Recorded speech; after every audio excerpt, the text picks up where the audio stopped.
Welcome to only IAS. आज है 27 जून 2020। तो आइए स्टार्ट करते हैं आज के करंट अफेयर्स एमसीक्यूज। देखते हैं पहला क्वेश्चन दामोदर रिवर के बारे में है। पहला स्टेटमेंट ये बोलता है कि ये रिवर केवल झारखंड और वेस्ट बंगाल में ही फ्लो करती है। Only is the word. दूसरा स्टेटमेंट, ये छोटा नागपुर प्लेटू के पलामू हिल्स में ओरिजिनेट होती है, राइज होती है। बताइए कौन सा स्टेटमेंट करेक्ट, कौन सा इनकरेक्ट है। रिवर्स पर यूपीएससी यूजुअली क्वेश्चन पूछती है। अगर आपने सही जवाब सोच लिया है तो आइए देखते हैं। आप पहले ये बताइए कि क्या ये पॉसिबल है कि पहला स्टेटमेंट करेक्ट हो, कोई रिवर झारखंड में ओरिजिनेट होकर वेस्ट बंगाल में फ्लो होते हुए खत्म हो जाए। Is it possible? तो हाँ, पॉसिबल है, क्योंकि झारखंड और वेस्ट बंगाल बिल्कुल लगे हुए हैं और यहां से अगर कोई रिवर फ्लो करती है तो वो सीधे गुजरते हुए बे ऑफ बंगाल में जा सकती है। मतलब इस स्टेटमेंट के सही होने की पॉसिबिलिटी है। अगर कोई रिवर झारखंड में ओरिजिनेट हो रही है तो वो छोटा नागपुर प्लेटू में ही ओरिजिनेट होगी, पूरी संभावना है। और पलामू हिल्स एक सही ऑप्शन हो सकता है। तो इस लिहाज से हम अंदाजा लगा सकते हैं कि दो के दोनों स्टेटमेंट करेक्ट हो सकते हैं। So both are the correct statements.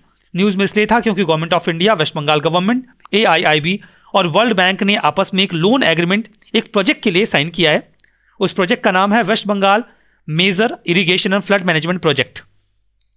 इससे जो इरिगेशन सर्विस डिलीवरी है उसे स्ट्रांग किया जाएगा ताकि फ्लड के रिस्क को कम किया जा सके। सिग्निफिकेंस ये होगा कि 2.7 मिलियन फार्मर्स को इससे मदद मिलेगी वेस्ट बंगाल के 5 डिस्ट्रिक्ट्स में। बाकी रिवर के बारे में दो बातें तो हम देख ही चुके हैं। इसकी कुछ ट्रिब्यूटरीज देखिए, बराकर, कोनार, बोकारो, हहारो, जमुनिया, घरी, घुइया, कड़िया और भेरा, ये कुछ ट्रिब्यूटरीज हैं। कुछ याद रह जाए तो सही है।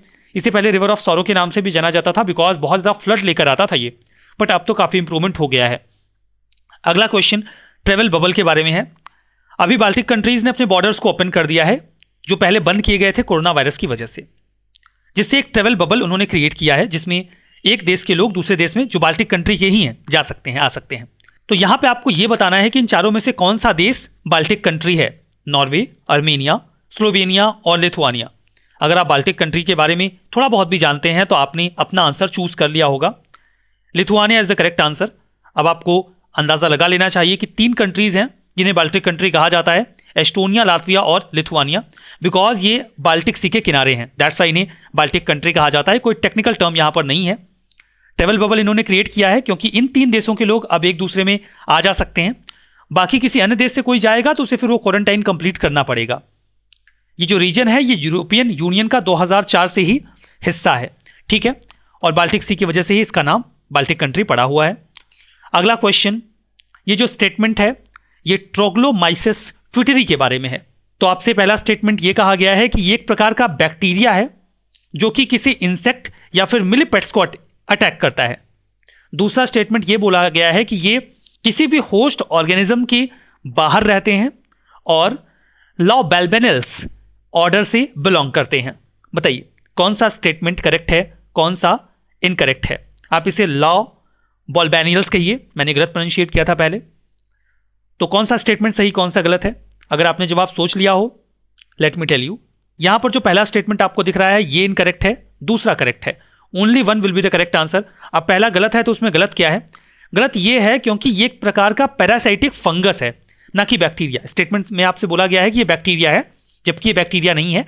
ये एक प्रकार का फंगस है जो किसी भी होस्ट के ऊपर कुछ इस प्रकार से उगाता है। जैसे ये एक कीड़ा है, एक जीव है जिसके ऊपर ये फंगस कुछ इस तरीके से उगा हुआ है, तो ये इसी प्रकार का फंगस होता है। ये ला बॉल्बेनियल्स इससे बिलोंग करता है जो कि इंसेक्ट्स और मिलीपेट्स को अटैक करता है। तो देखिए ये जो मिलीपेट्स होते हैं वो इस प्रकार के जीव होते हैं, ठीक है, जिनके जुड़े हुए पैर होते हैं। इनके ऊपर भी ये अपना जो एक होस्ट की तरह इन्हें इस्तेमाल कर लेते हैं और होस्ट ऑर्गेनिज्म के बाहर ही रहते हैं। तो देखिए ला बॉल्बेनियल्स जो हैं उन्हें फॉर द फर्स्ट टाइम 19वीं सेंचुरी में डिस्कवर किया गया था। ये है क्या? ये इसी फंगस को ही बोलते हैं। ये वो फंगस है जो किसी होस्ट के ऊपर निकल आता है, ठीक है, या अपना जो काम है वो करता है, होस्ट को इस्तेमाल करता है। जो अगला स्टेटमेंट है वो वसुधैव कुटुंबकम के बारे में है। इसका मतलब होता है वर्ल्ड इज वन फैमिली। कहां से लिया गया है ये आपसे पूछा गया। इस नेचर के प्रश्न भी यूपीएससी ने पहले पूछे हैं। महाउपनिषद, ऐतरेय उपनिषद, मुंडकोपनिषद या फिर कौशितकी उपनिषद। बताइए इस नेचर के प्रश्न यूपीएससी के द्वारा अक्सर पूछे जाते हैं। अगर आपने जवाब सोच लिया है, let me tell you, Mahaupanishad is the correct answer. ये एक फैक्ट टाइप क्वेश्चन है, न्यूज़ में इसलिए रहा बिकॉज अभी कोविड-19 की वजह से लोग अपने घरों में बैठे हुए हैं, तो Indian council for cultural relations ने क्लासेस ऑफर की जहाँ पर वो इंडियन फिलॉसफी वसुधैव कुटुंबकम के बेसिस पर कुछ बेसिक्स जो हैं उन्हें एक्सप्लेन कर रहे हैं या फिर उसको लेकर कुछ क्लासेस ऑफर कर रहे हैं।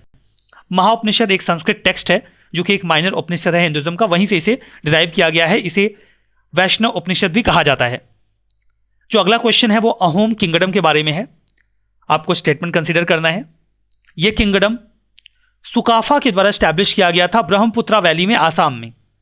दूसरा स्टेटमेंट यह बोलता है कि ये जो किंगडम है वो ईस्ट इंडिया कंपनी को ट्रीटी ऑफ यानदबो के माध्यम से 1826 में सौंप दिया गया। तो बताइए कौन सा स्टेटमेंट करेक्ट है, कौन सा इनकरेक्ट है। वैसे तो पार्ट हिस्ट्री का है लेकिन न्यूज में था। अगर आपने सही जवाब सोच लिया है, लेट मी टेल यू, यहां दो के दोनों ही स्टेटमेंट करेक्ट हैं। इसके बारे में आप थोड़ा बहुत जानते रहिए। न्यूज में इसलिए था क्योंकि अभी एक पॉलिटिकल कमेंटेटर थे, उन्होंने जो चाओलंग सुकाफा हैं उनको एक चाइनीज इन्वेडर कहा, तो इस बात को लेकर आसाम के सीएम ने ऑर्डर दिया कि उन्हें अरेस्ट किया जाए। जो सुकाफा जी हैं वो 13वीं सेंचुरी के आसपास इंडिया में आए थे और उन्होंने अहोम किंगडम को स्टैब्लिश किया था। उन्होंने लगभग जो ये किंगडम था उसने 6th सेंचुरी तक यहां पर रूल किया।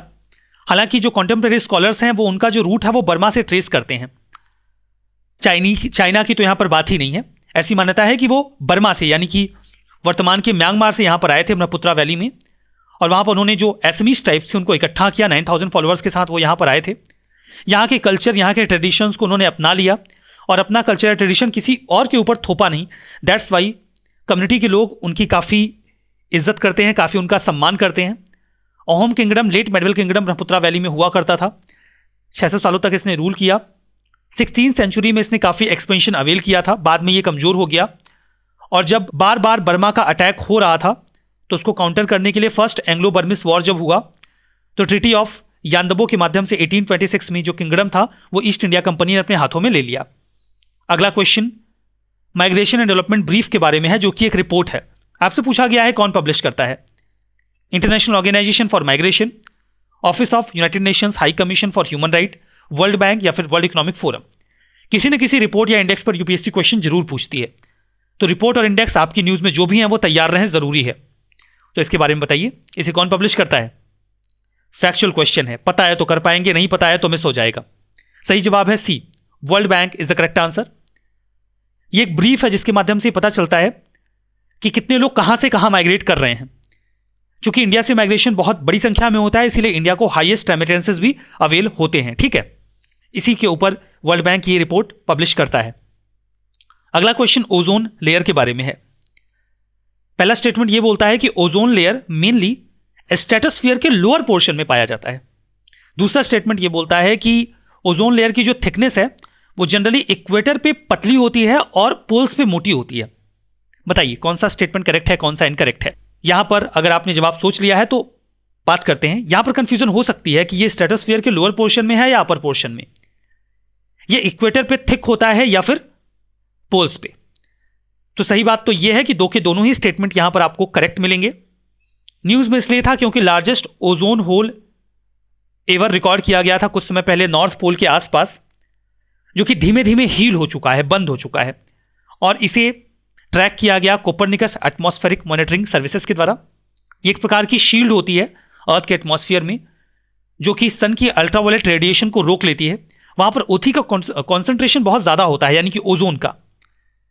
ये स्ट्रेटोस्फीयर के लोअर पोर्शन में पाई जाती है और इक्वेटर्स पे पतली और पोल्स पे मोटी होती है। ठीक है, अगला क्वेश्चन मिनिमम सपोर्ट प्राइस यानी कि एमएसपी के बारे में है। आपसे पूछा गया है कि एमएसपी डिटरमाइन करते वक्त किन किन फैक्टर्स का ध्यान रखा जाता है। Demand and supply, cost of production, likely implication of MSP on consumer of that product, terms of trade between agriculture and non agriculture. बताइए कौन सा जो ऑप्शन है वो आपको सही लगता है एबीसीडी में से।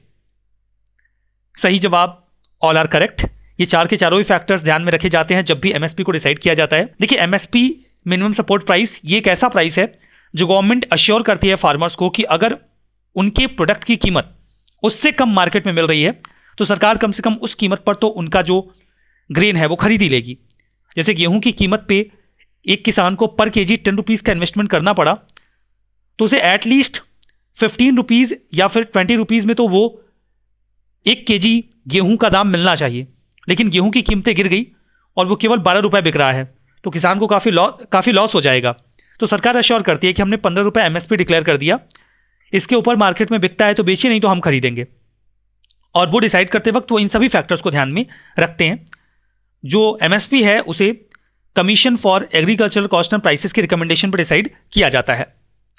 अब आइए मैपिंग के पार्ट पर क्वेश्चन देखते हैं। हमने कैरेबियन रीजन को कवर करने की बात की थी। बहुत ही सिंपल सा क्वेश्चन आपसे पूछा गया है कि कौन सी कंट्री कैरेबियन कंट्री नहीं है। आपके ऑप्शंस हैं समोआ, क्यूबा, हैती और डोमिनिका। बताइए सही ऑप्शन अगर आपने चूज कर लिया है तो देखिए 13 देश हैं कैरेबियन रीजन में, और अगर आपने मैप को तैयार किया और उन 13 देशों के नाम भी नहीं देखे तब तो गलत है, और अगर आपने वो नाम देखे हैं तो आपने अभी तक सही चॉइस चुन ली होगी। सही जवाब समोआ है। समोआ है वो कैरेबियन कंट्री नहीं है। क्यूबा, हैती और डोमिनिका कैरेबियन कंट्री हैं। जो समोआ है वो आपको ऑस्ट्रेलिया के वेस्ट में मिलेगा, यहां पर आप समोआ की लोकेशन देख सकते हैं। जबकि बाकी के 3 देश, क्यूबा यहां पर है, हैती यहां पर है और डोमिनिका यहां पर है। ठीक है, ये डोमिनिकन रिपब्लिक है, ये है डोमिनिका। ठीक है, तो ये 3 लोकेशंस आप यहां पर देख सकते हैं, ये कैरेबियन कंट्रीज हैं। जो अगला क्वेश्चन है वो मोना पैसेज के बारे में है। अगर आपने फिजिकल मैप थोड़ा बहुत कैरेबियन रीजन का तैयार किया है तो मोना पैसेज आपने देखा होगा। आपसे पूछा गया है कि किसके किसके बीच में मोना पैसेज है। क्यूबा और हैती के बीच में, फ्लोरिडा और क्यूबा के बीच में, डोमिनिकन रिपब्लिक और प्यूर्टो रिको के बीच में, बहमास और डोमिनिकन रिपब्लिक के बीच में। बताइए सही जवाब अगर आपने सोच लिया है, अगर फिजिकल मैप आपने देखा होगा तो आप आइडेंटिफाई कर चुके होंगे। C is the correct answer. Mona passage आपको डोमिनिकन रिपब्लिक और प्यूर्टो रिको के बीच में मिलेगा। मैप में देखिए, ये है डोमिनिकन रिपब्लिक और ये है प्यूर्टो रिको, और यहीं पर एक मोना आइलैंड है, इसी के नाम पर इसका नाम मोना पैसेज पड़ा हुआ है। तो आपने ये 10 क्वेश्चंस सॉल्व कर लिए हैं। कुछ कोर्सेस ओनली आईएएस पे अवेलेबल हैं, डेडिकेटेड प्रीलिम्स प्रोग्राम, जिसमें टारगेट बेस्ड आपकी तैयारी करवाई जाती है प्रीलिम्स को लेकर।